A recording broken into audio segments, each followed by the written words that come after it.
Namaste. Today's topic is clinging tight. Maybe that's why you are unhappy. Marge came through the office doorway with her arms wrapped tightly around her as if she were clinging to someone. She was in the visitor's chair and never released her grip on herself. She seemed uptight, I thought, as though she can't let go of something or someone. I didn't realize how close I had guessed to the truth. "How can I help, Marge?" I asked. She said, "I'm just not happy. I can't get past something to find happiness. I've tried meditation as you have instructed. I've given it patience and regularity. I seem to be no further ahead than when I first began. My mind is still muddled when I try to meditate. I'm looking for answers." Well, that was a bit of baggage, wasn't it? She still never let go of the grasp of herself. "Marge, do you realize that you are gripping yourself tightly with your arms?" I asked. "What? Oh, I know. I don't know why I do that." I took an arrogant guess by saying, "I think I know what you're doing. There is someone or something you can't let go of. That clinging is keeping you from finding happiness." I don't know," Marge stammered. I asked directly, "What are you holding on to?" Marge looked at me with what might appear to be hate. She held that glare for several seconds. Finally, her face began to soften by degrees. Obviously, there was a real battle going on inside her. "I can't forgive my mother for dying. She just was 65. In her last year, she seemed not to care about herself anymore and ate and drank to what I believe was an early grave. She was never happy in all my memories of her." "You haven't let her go, have you, Marge?" She snapped that look of what might be hate at me again.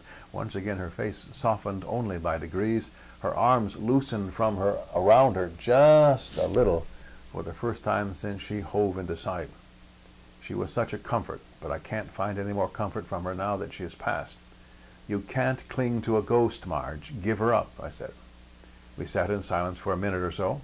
During that time, as if in slow motion, in the slow motion movie, Marge released her grip upon herself. Her hands slowly drifted into her lap as if they were leaves falling from trees in the autumn. Peace came to reside in her face. I broke the silence by saying, "Now follow the techniques that you have been taught to discover happiness for yourself. I think you will have a better time of it now." She rose to depart and shook my hand and gave me a smile that expressed her gratitude, though she was obviously moved to speechlessness. Here is a short course in finding and maintaining happiness. Develop a life of meditation or prayer.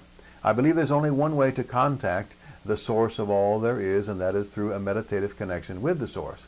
Then maintain that linkage through regular use of the meditative arts. Notice, please, I use the plural, arts. There are many ways to meditate, so find one that fits you best. You may even want to experiment to find one that is best for you. In that connection with the source, you will find that you are totally and unconditionally accepted. There is your happiness, for there is nothing greater or finer than being completely and fundamentally accepted. When you have found that happiness that passes understanding, you will have found the meaning of your life, I believe. Your meaning is to be happy. That happiness then is played out in experience in the world. Your life purpose is to experience. You experience by being in relationship to all you encounter, be that person, animal, or thing. Marge had learned all these techniques and ideas through her time in the community I led. She was just tied up in mental ropes because she could not release her mother. When you cling too tightly to anyone or anything, you will not be as happy as without those attachments. Detach yourself. That is, do not cling so tightly that you stifle any other relationship like with the source of all there is. Start today to detach yourself from your clinging and develop a solid and permanent relationship with the source of all there is through the meditative arts. May you and all sentient beings know happiness and the root of happiness. Namaste.